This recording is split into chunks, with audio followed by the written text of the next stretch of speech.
Hello, I'm Joey Andrews. I'm the Democrat running for the 79th District State House seat.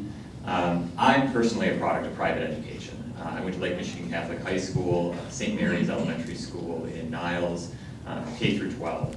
But I had a lot of friends that were products of the public school system, and I watched the impact that good public schools could have on people whose families didn't necessarily have the means to send them to a private school like I attended. People whose parents were on disability, working 2 and 3 jobs, who didn't have the ability to spend the time with their kids that maybe one would like to help them through the school system.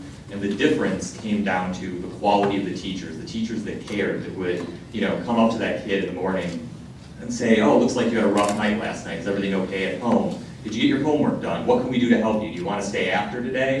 The coaches that would show up at the kid's door and say, hey, you're late for the game. Is everything okay? Those sorts of teachers and the support staff at those schools made all the difference in my friends' lives, and many of them ended up going to college, first-generation college students, graduated, have good jobs now. And without teachers that care, without a well-funded public education system, none of that would have been possible.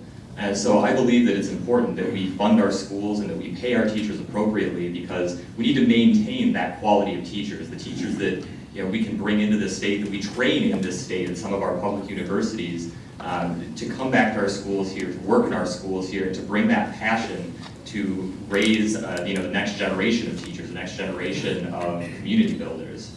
I went to Wayne State Law School, one of our public universities, and that was my first real encounter with public education, and that really impressed upon me the need that we fund public education top to bottom. All right, our universities are important, our public schools are important, and that's my stance on education. Fund the schools, pay the teachers, pay the support staff, and build the next generation.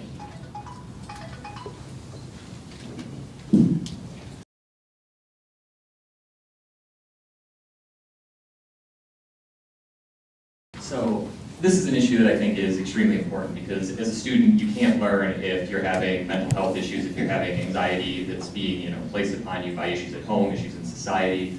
And it shouldn't be the classroom teacher's job to diagnose and treat students. That's not what they went to college for, and it's being pushed upon them because we're not funding mental health in our schools. What we need is to expand the budget for school counselors. Right now, there's too few school counselors, they're overloaded with students, and oftentimes school counselors are being treated like traditional guidance counselors rather than the professionals that they are. If we increase the funding for having more school counselors in schools, that gives school counselors the ability to do their actual jobs, which is working with parents, teachers, and students to develop comprehensive mental health plans to address these problems early and young, so that a kid who's experiencing mental health difficulties in kindergarten and first grade, which is common, doesn't end up with serious problems in high school that are almost unaddressable because of a problem that went on for far too long. So the solution to this is increased funding, provide better mental health services in our schools through the professionals that are trained to do it.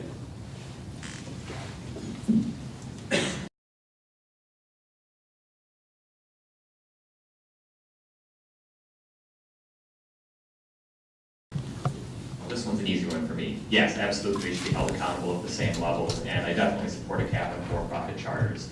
I think the for-profit charter system is one of the things that has absolutely taxed our public school systems in this state. We've seen what for-profit schools have done to the Detroit area schools, and schools in Flint and across the state. The for-profit charter schools perform no better and often worse than the school systems that they're attached to.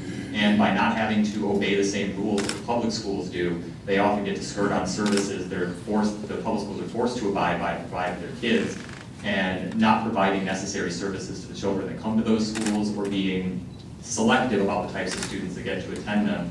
And then, if for some reason they don't feel they're profitable enough, they just close up shop and leave the city and leave a bunch of students and parents, sometimes mid-school year, looking for new options. And I think that's absolutely unacceptable. And I do draw a distinction between the nonprofit and for-profit charter systems. There have been successes in other states with the nonprofit charter system, but only when they're held to the same standards as public schools. And I think we would find that just by holding the charter schools to the same standards and making sure that they have to abide by the same rules, that many of them would disappear on their own, because being a public school is difficult, the funding is difficult, and schools are just not an area where we should be opening them up to market forces. Children's education shouldn't be at the whim of dollars and free market competition. We should be implementing strategies from the state level to benefit every single student equally and not letting some students fail while we experiment wildly across the board. I just think that's absolutely unacceptable. So we hold all schools to the same standards, and we make sure that all children are provided a quality education, and if a charter school can step up to the plate and do that, well, I guess that's good for them, but that's the way that we're going to make sure that all the kids in the state get the same quality education that they deserve.